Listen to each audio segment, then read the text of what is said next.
ભજનદાસ બાપુના તમે અનુયાયી છો, એના સેવકો છો.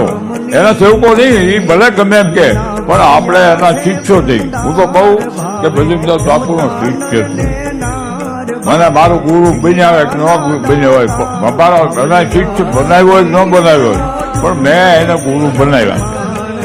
એટલે જે ભજનદાસ બાપુના સેવકો છે ને, એ ભજનદાસ બાપુ એના ગુરુ 1000%. અને કોક ગુરુ બનાવતા નહીં, ભજનદાસ બાપુના ચરણોમાં આવ્યા, એના ચરણોમાં આવ્યા થતું ને, તમારો ગુરુ ભજનદાસ બાપુ, તમે ગુરુ ગોતવા જતા નહીં, કે તમારે જવાની જરૂર નહીં. તમારો ગુરુ છે ને, એવું દુનિયામાં કોઈને ગુરુ મળ્યો જાય. બાપા બજરંગી અવતાર શિવબા કેરા તમે બાળ હીરાદાસ ભૈયા